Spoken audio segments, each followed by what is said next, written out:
Hello everyone. Microsoft Office Excel की video series के third part में हम लोग यहाँ पे पेज लेआउट के ऑप्शंस को देखेंगे। तो एक साइड से शुरुआत करते हैं इसमें। थीम। अगर आपसे कोई कहता है कि थीम क्या है, देखिए थीम यहाँ पे कलर, फॉन्ट और इफ़ेक्ट का एक सेटअप होता है। तो इसको समझाने से पहले यहाँ पे कुछ चीज़ें बनी होनी चाहिए। और इससे पहले अगर आपने इंसर्ट और होम टैब को नहीं देखा है तो वीडियो के पार्ट 1 और पार्ट 2 को देख लीजिए। मैं लिंक में डिस्क्रिप्शन में इसमें लिंक दे दूंगा, आप वहाँ से देख सकते हैं। तो यहाँ पे पहले कुछ बना होना चाहिए जिसकी कलर्स वगैरह और फॉर्मेटिंग वहाँ पे चेंज होगी। किस तरह से देखिए, मैं यहाँ पे एक सिंपल सा टेबल बनाता हूँ।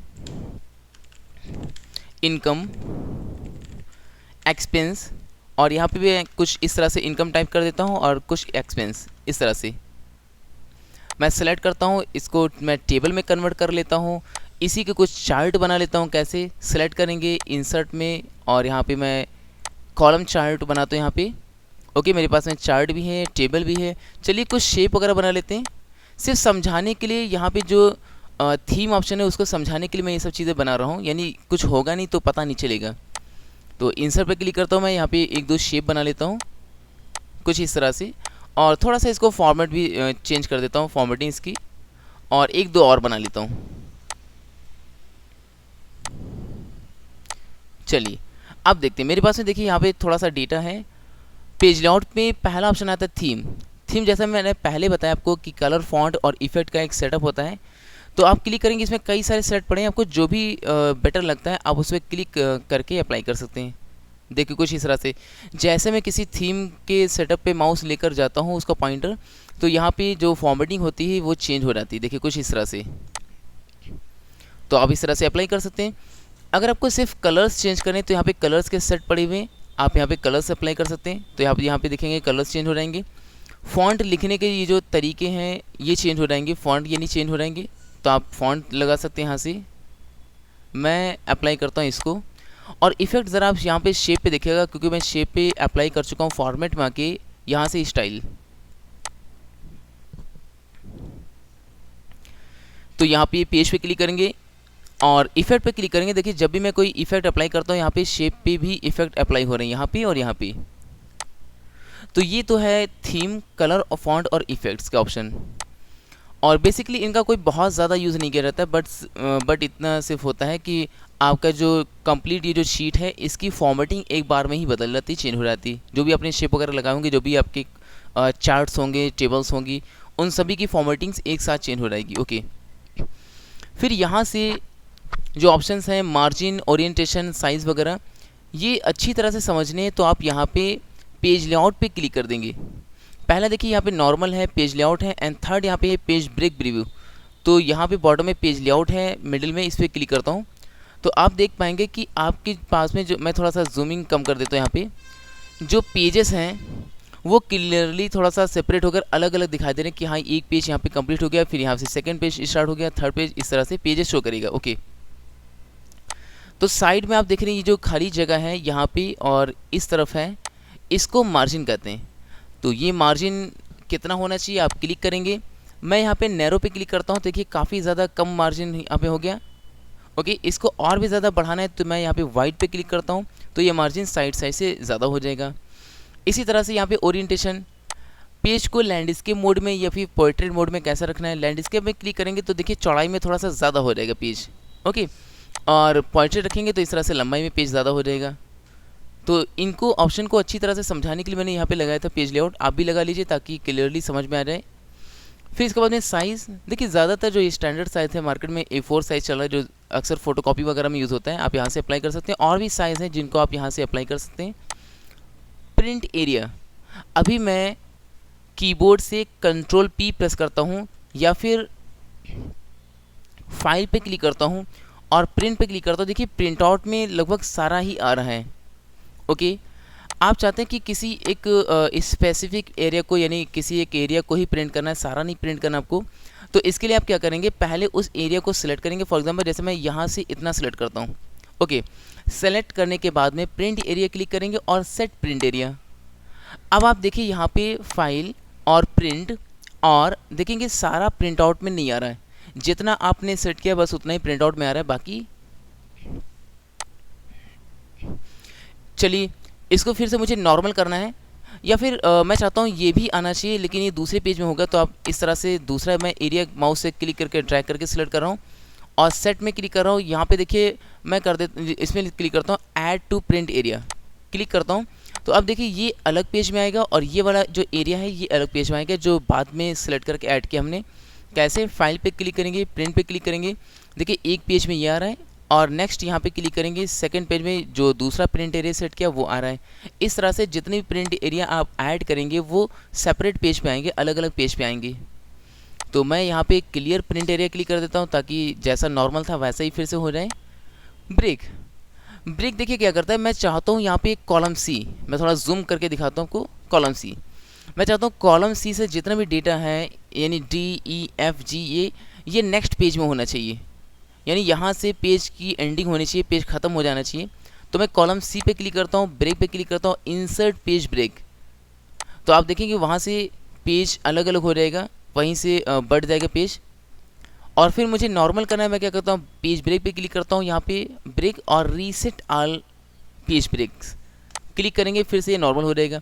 ये तो कॉलम वाइज हो गया। मैं चाहता हूँ लाइन नंबर रो नंबर 6 यहाँ से पेज 2 भागों में बढ़ जाए, यानी यहाँ पे मुझे पेज को एंड करना है और बाकी का जो डेटा है वो नीचे के पेज में ले जाना है। तो आप इसको सेलेक्ट करेंगे और ब्रेक, इंसर्ट पेज ब्रेक। तो आप देखेंगे यहाँ पे इससे पहले का उससे जो पिछला वाला पेज था ऊपर टॉप में पेज था उस पर रह गया, और जहाँ से ब्रेक किया उसके बाद का डेटा नेक्स्ट पेज में जा रहा है। नॉर्मल करने के लिए आप क्या करेंगे, रीसेट ऑल पेज ब्रेक, फिर से ये नॉर्मल हो जाएगा। बट अब इसको अगर नॉर्मल में देख रहे होते, यहाँ पे नॉर्मल व्यू में देख रहे होते, इसको मैंने क्लिक किया तो जैसे मैं यहाँ पे सी को सिलेक्ट करता हूँ और पेज ब्रेक पे क्लिक करता हूँ, इंसर्ट पेज ब्रेक क्लिक करता हूँ, बस यहाँ पे देखिए एक लाइन बनकर आएगी, बाकी आपको कुछ समझ में नहीं आएगा कि क्या हो रहा है यहाँ पे, ठीक है ना। बट अगर आप यहाँ पे पेज लेआउट पे क्लिक कर देते तो आपको क्लियरली समझ में आ जाता है कि हाँ यहाँ पे एक पेज की एंडिंग हो गई और यहाँ से दूसरा पेज यहाँ से स्टार्ट हो गया। तो ये तो वर्क है ब्रेक का, जो क्या करता है डेटा को दूसरे पेज में ले जाता है, यानी जहाँ पे सिलेक्ट होगा वहाँ से पेज को एंड कर देगा, ख़त्म कर देगा और बाकी का डेटा नेक्स्ट पेज में आ जाएगा। ओके, चलिए नेक्स्ट ऑप्शन इसके बाद में बैकग्राउंड में अगर कोई फोटो वगैरह लगाना है तो आप बैकग्राउंड से लगा सकते हैं। आप क्लिक करेंगे बैकग्राउंड पे, इसके बाद में मैं ऑफलाइन फ़ोटोज़ ले लेता हूँ, आप ऑनलाइन भी सर्च कर सकते हैं। यहाँ पे मैं ज़रा यहाँ पे ऑफलाइन फ़ोटो लेता हूँ, फ्रॉम अ फाइल क्लिक करता हूँ और मेरे सिस्टम में जो फ़ोटो है फॉर एग्जांपल यहाँ पे बॉम्ब है। ओके, मैं इस फ़ोटो को सिलेक्ट करता हूँ और इंसर्ट, तो वो फ़ोटो बैकग्राउंड में इस तरह से सेट हो जाएगी। तो आप कंपनी का लोगो वगैरह लगाना चाहें बैकग्राउंड में तो आप आसानी से लगा सकते हैं इस तरह से। यहीं से देखिए डिलीट बैकग्राउंड पे क्लिक करेंगे तो ये डिलीट हो जाएगा, फिर से नॉर्मल। उम्मीद करता हूँ कि बहुत अच्छे से समझ में आ रहा होगा आपको। चलिए नेक्स्ट ऑप्शन को देखते हैं, यहाँ पे प्रिंट टाइटल। मैं ज़रा ये डेटा यहाँ से हटा देता हूँ समझाने के लिए। ओके, मैं यहाँ पे टाइप करता हूँ NACI इस तरह से। ओके, एंड फुल नेम मैं टाइप करता हूँ यहाँ पे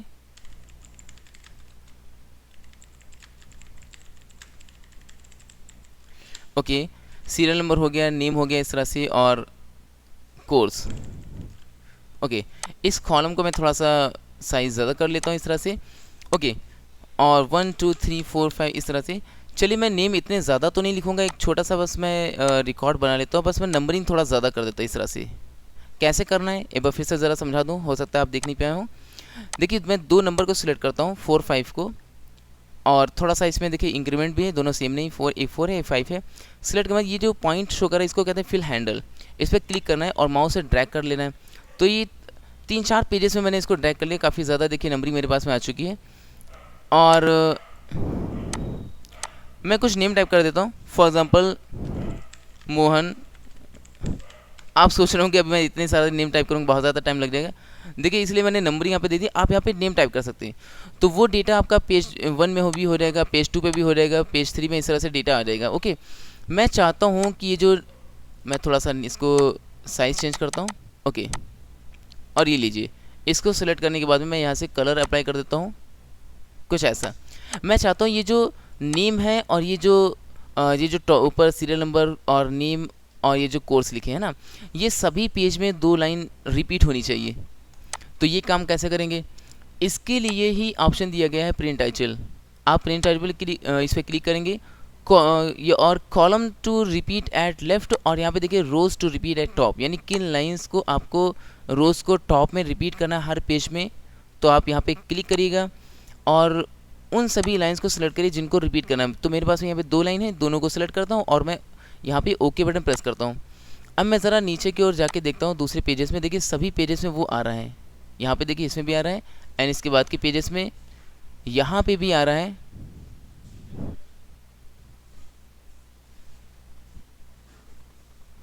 और तो ये सभी पेजेस में आ रहा है। ओके, तो अगर आप चाहते हैं कि कोई रो सभी पेजेस में प्रिंट होनी चाहिए टॉप में, तो आप ऐसा कर सकते हैं। और इसी तरह से कॉलम को अगर आपको चाहिए तो आप क्या करेंगे, यहाँ पे प्रिंट टाइटल पे क्लिक करेंगे और यहाँ पे देखिए columns to repeat at left click करेंगे। जिस कॉलम को रिपीट करना है उस कॉलम पे क्लिक कर देंगे इस तरह से, या 2-4 कॉलम भी हो सकते हैं। तो मैं एक ही कॉलम को क्लिक करता हूँ, ओके करता हूँ। देखिए तो यहाँ भी आ रहा है, इस पर क्लिक करता हूँ, यहाँ भी ये कॉलम आ रहा है और वो कॉलम सभी में रिपीट होता रहेगा। देखिए यहाँ भी आ रहा है। आप सोच रहे होंगे कि जैसे मैं उस पेज पे क्लिक करता हूँ वहाँ पे तो आता है, लेकिन पिछले वाले पेज से वो हट जाता है। देखिए यहाँ पे कुछ इस तरह से, देखिए इस पे आ रहा है लेकिन इस पे नहीं आ रहा है, इस पे क्लिक करता हूँ इस पे हट जाता है। देखिए अगर आप यहाँ पे कुछ टाइप करके रख देंगे, फॉर एग्जाम्पल मैं कुछ नंबर ही टाइप कर ले रहा हूँ, तो इसमें अब यहाँ पे रुका रहेगा, हटेगा नहीं यहाँ से। ठीक है, इसमें भी टाइप कर दे तो कुछ भी, तो इसमें भी रहेगा वो। तो बेसिकली किसी कॉलम को या फिर कॉलम्स को बार बार रिपीट करना है जितने भी पेज प्रिंट आउट होने वाले उनमें, या फिर किसी रो को रिपीट करना है जितनी भी पेज प्रिंट होने वाले, तो आप उसके लिए प्रिंट टाइटल का यूज़ करेंगे। फिर से नॉर्मल करना है तो आप फिर से यहीं पे क्लिक करेंगे और यहाँ पे रोज टू रिपीट एट टॉप को डिलीट कर देना है और यहाँ भी क्लिक करके इसको डिलीट कर देना है, साफ़ कर देना है, खाली कर देना उसको। तो अब देखिए मैं किसी और पेज में जा रहा हूँ नीचे की ओर, तो वो नहीं शो कर रहा है। तो ये तो बात हो गई। एंड इसके बाद में स्केल ऑप्शन। स्केल देखिए हो सकता है थोड़ा सा रिकॉर्ड जैसे आपने लिखा है यहाँ पे, जैसे सीरियल नंबर हो गया, नेम हो गया, कोर्स हो गया और ड्यूरेशन, इस तरह से ड्यूरेशन मैंने लिखा यहाँ पे। ओके, एंड इसी तरह से मैंने यहाँ पे लिखा फीस कितनी है वो चीज़, और इसके बाद में कहाँ से वो आ रहा है स्टूडेंट, सिटी मैंने लिख दिया यहाँ पे। देखिए हो सकता है कि पेज का कुछ डेटा यहाँ बाहर दूसरे पेज में निकल जाए इस तरह से, और मुझे इसको यहीं पे फिट करना है। तो इसके लिए आप मार्जिन वगैरह कम कर सकते हैं। मैं नैरो करता हूँ, देखिए यहाँ पे फिट हो गया, लेकिन हो सकता है फिर भी कुछ डेटा ऐसा हो तब भी वो बाहर रहेगा हो। फॉर एग्जाम्पल जैसे मैं इसमें लिख रहा हूँ आधार नंबर, आधार, ठीक है, और कॉन्टैक्ट, कुछ इस तरह से। तो फिर मैं चाहता हूँ ये जो कॉलम है ये एक ही में फिट होना चाहिए। तो इसके लिए आप क्या करेंगे, स्केल को कम कर देंगे तो आप देखेंगे ये जो कॉलम है ये हमारा लेफ्ट साइड में फिट हो जाएगा। कैसे, देखिए मैं इसको कम करता हूँ तो आधार आ गया, अब देखिए कॉन्टैक्ट भी आ गया। तो आप जितना एरिया प्रिंट करना चाहते हैं एक पेज में, ठीक है ना, यानी जो आपने रिकॉर्ड बनाया है उसमें 1-2 कॉलम का जो डेटा है वो अगर नेक्स्ट पेज में जा रहा हो तो आप इसको थोड़ा सा कम करके, स्केल कम करके ये एक ही पेज में फिट कर सकते हैं। लेकिन ऐसा करने से जो डेटा होगा वो हल्का सा थोड़ा सा छोटा प्रिंट होगा प्रिंट आउट में। ओके, और पेज पे कोई फर्क नहीं पड़ेगा क्योंकि पेज उतना ही बड़ा रहेगा। यानी कि हम कह लें कि डेटा को थोड़ा सा श्रिंक करके एक ही पेज में फिट करना हो तो स्केल का यूज़ कर सकते हैं। नेक्स्ट इसके बाद में यहाँ पे टॉपिक है कि आपको क्या शो करना है, क्या प्रिंट करना है। तो ग्रिड लाइन, ये जो बॉक्सेस बने हुए, ये जो लाइंस यहाँ बनी हुई, इनको शो हाइड करना हो तो आप यहाँ पे ग्रिड लाइंस को अनचेक और अनचेक कर देंगे, यानी लगा देंगे टिक और हटा देंगे उसमें से। ये हेडिंग्स हैं, हेडिंग्स यानी साइड में जो 1 2 3 लिखा हुआ है यहाँ पे, और ये जो कॉलम के जो कैरेक्टर्स हैं इनको शो हाइड करना हो तो आप यहाँ पे हेडिंग्स पे क्लिक कर देंगे, ये शो हाइड हो जाएंगी इस तरह से। और मैं कीबोर्ड से Ctrl+P प्रेस करता हूँ तो यहाँ पे देखिए ये जो बॉक्सेस बने थे यानी जो ग्रिड लाइन्स थी वो शो नहीं हो रही हैं। मैं चाहता हूँ कि प्रिंट आउट में भी आना चाहिए, तो ग्रिड लाइन में प्रिंट पे टिक लगा देंगे, यानी इसको चेक कर देंगे। अब मैं इसको देखता हूँ प्रिंट पे, तो ये सभी लाइंस देखिए बनकर आ रही हैं यहाँ पे कुछ इस तरह से। ओके, और इसी तरह से अभी मैं देखिए प्रिंट करता हूँ तो इसमें देखिए साइड में 1 2 3 और यहाँ पे ABCD नहीं आ रहा है। ओके, यानी कॉलम की जो कैरेक्टर्स हैं वो नहीं आ रहे हैं और रो की नंबरिंग नहीं आ रही। अगर आप चाहते हैं वो होना चाहिए तो आप हेडिंग्स पे प्रिंट पे टिक लगा देंगे, यानी इसको चेक कर देंगे। आप ज़रा इसको देखिए तो ये कॉलम की जो हेडिंग्स हैं वो भी आ रही हैं और ये नंबर्स भी आ रहे हैं। तो आप प्रिंट आउट में लेना चाहें तो प्रिंट पे टिक लगा दीजिए, यानी इसको चेक कर दीजिए, और शो हाइड करने के लिए यहाँ पे व्यू पे चेक अनचेक कर दीजिए। नेक्स्ट इसके बाद में ऑप्शंस हैं bring to forward and send backward, selection pane, align के ऑप्शन, ये सभी इमेज या फिर शेप वगैरह पे चलेंगे।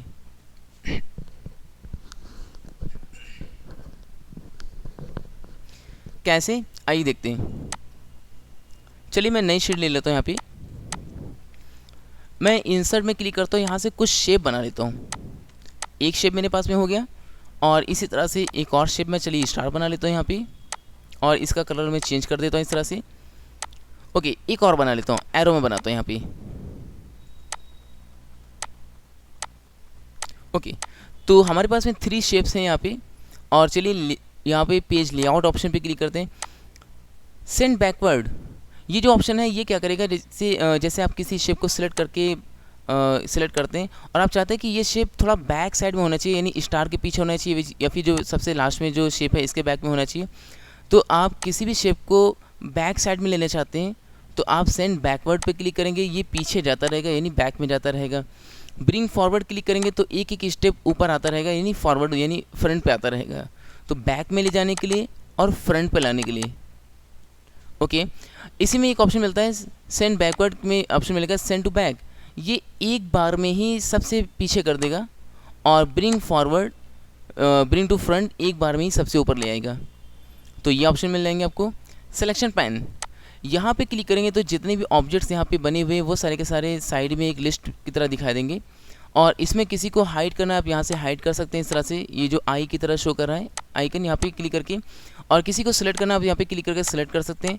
और मैं चाहता हूँ ये जो राउंडेड रेक्टेंगल है ये फ्रंट पे होना चाहिए, तो यहाँ पे देखिए ब्रिंग फॉरवर्ड शो कर रहा है, इसको क्लिक करके आप ऊपर ला सकते हैं, यानी कि ये जो ऑप्शन दोनों है वो यहाँ पे शो कर रहे हैं। सेंड बैकवर्ड ये रहा, इसको बैक में ले जाने के लिए।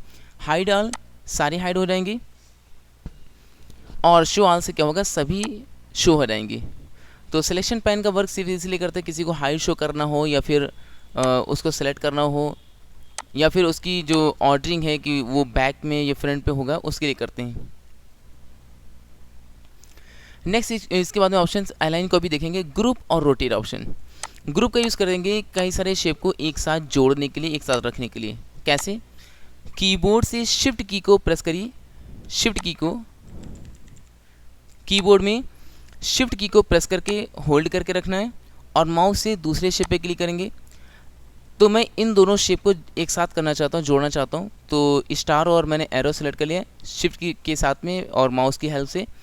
ग्रुप पे क्लिक करेंगे, ग्रुप क्लिक करेंगे तो दोनों ही देखिए साथ में जुड़कर आगे इस तरह से, और दोनों को अलग करना है तो अनग्रुप क्लिक करेंगे, फिर से यहाँ पे देखिए अलग अलग हो जाएंगे।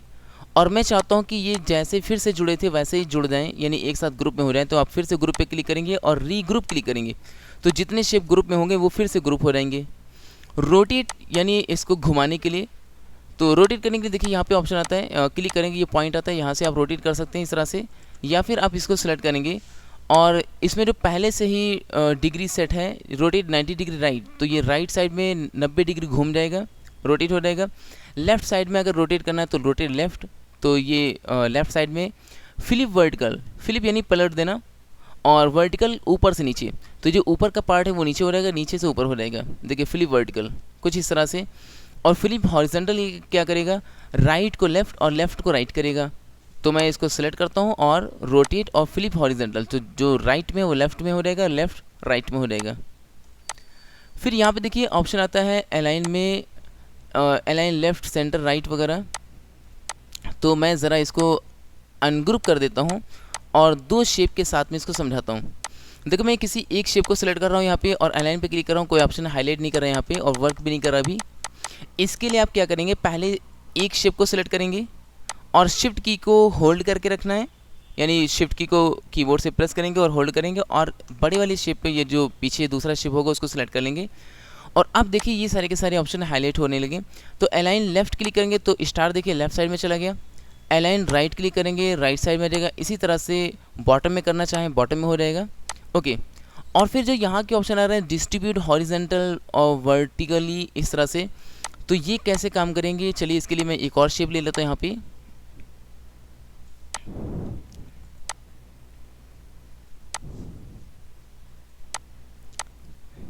ओके, तो मेरे पास में यहाँ पे स्माइली है और मैं चाहता हूँ कि ये जो एक शेप है इसको चलिए मैं सिलेक्ट करके कॉपी कर लेता हूँ। मेरे पास में 2 हो गए, इस तरह से कॉपी पेस्ट 3 हो गए। और कॉपी कहाँ से करना है, इसके पहले मैंने आपको वीडियो में बताया है, जो पार्ट 1 की वीडियो है। होम में जाके कॉपी पे क्लिक करेंगे, पेस्ट पे क्लिक करेंगे, इस तरह से कॉपी पेस्ट हो जाएगा। ओके, चलिए आइए ऑप्शन की ओर आते हैं। एक को मैंने यहाँ पे सेट कर दिया और मैं चाहता हूँ ये सारी की सारी स्माइलीज़ हैं ये बराबर डिस्टेंस से, बराबर दूरी से सेट हो रहे हैं, लेफ़्ट टू राइट। तो आपको कुछ नहीं करना, कीबोर्ड में शिफ्ट की को प्रेस करना है और माउस से क्लिक कर देना है सभी को, यानी सभी सिलेक्ट कर लेना है आपको। और अलाइन पे क्लिक करेंगे, डिस्ट्रीब्यूट हॉरिजॉन्टल क्लिक करेंगे तो देखिए सभी बराबर दूरी से सेट हो जाएंगे। तो लेफ़्ट राइट ऑब्जेक्ट्स को बराबर दूरी से सेट करना है तो डिस्ट्रीब्यूट हॉरिजॉन्टली, और ऊपर से नीचे यानी टॉप टू बॉटम अगर आपको सेट करना है तो डिस्ट्रीब्यूट वर्टिकली क्लिक करेंगे।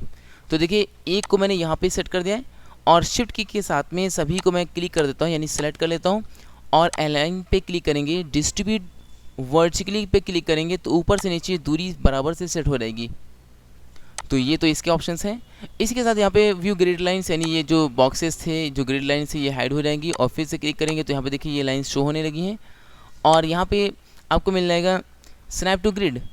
आप इस पर क्लिक करेंगे तो किसी ऑब्जेक्ट को जब आप मूव करेंगे तो वो ग्रिड लाइन के अकॉर्डिंग मूव होगा। अभी देखिए मैं ज़रा सी दूरी मूव कर रहा हूँ, नहीं हो रहा है, हल्का सा, ओके ऐसे।